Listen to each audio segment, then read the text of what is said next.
বর্তমানে জেনারেশনে বিয়ের পরে স্বামীকে নিয়ে ঘুরতে যাওয়ার চেয়ে বিয়ের পরে সবার আগে বাবু নেওয়ার চিন্তা করা উচিত। এখন এমন একটা জেনারেশন যেখানে জীবনের সবচেয়ে বড় পরীক্ষা হল মা হওয়া। হাজারো নারী প্রতি রাতে কান্না করে একটা সন্তানের জন্য। একজন স্ত্রী হল স্বামীর মধ্য বয়সের সর্বোত্তম বন্ধু, আর শেষ বয়সের একজন নিঃস্বার্থ সেবিকা। পুরুষ উন্নতি করলে মায়ের দোয়া, অবনতি করলে বউয়ের দোষ। মা ভক্ত হওয়া ভালো, বউ ভক্ত হলেই কাপুরুষ। কিছু মানুষ তো বলে মা মরে গেলে মা পাওয়া যাবে না, কিন্তু বউ মরে গেলে 10টা বউ পাওয়া যাবে। দুনিয়াটা বড় অদ্ভুত। বিয়ের পর প্রথম 2-1 দিন শ্বশুরবাড়ির মানুষের আদর পেয়ে আমরা বাবার বাড়িতে তাদের অনেক প্রশংসা করি।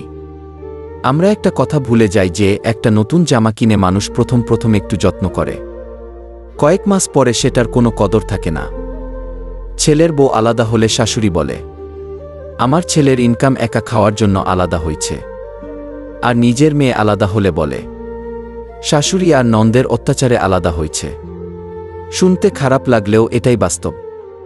স্বামীর ব্যবহার ভালো লাগছে না, স্বামীর সংসার ভালো লাগছে না, ডিভোর্স দিয়ে বেরিয়ে দেখুন পৃথিবীতে এক মুঠো ভাতের দাম কত। অতিরিক্ত মা বোন ভক্ত ছেলের বুয়েরা কোনো কালেই সুখী হয় না। এসব ছেলেদের সংসার বেশি দিন টেকে না। কথা তিতা হলেও এটাই সত্য। মেয়েদের শরীর নিয়ে কোনো বাজে বলার আগে মুখে লাগাম দিও, ভুলে যেও না কোনো এক মেয়ের গর্ভে তোমার জন্ম হয়েছিল। পরের মেয়ের মর্ম বুঝতে হলে প্রত্যেক পুরুষের একটি করে কন্যা সন্তান থাকা দরকার। যে আঘাত পায় সে নির্বেশয়, আর যে আঘাত দেয় সে কখনো বুঝতে পারে না তার দেয়া আঘাতে অন্যের কতটা ক্ষত হয়।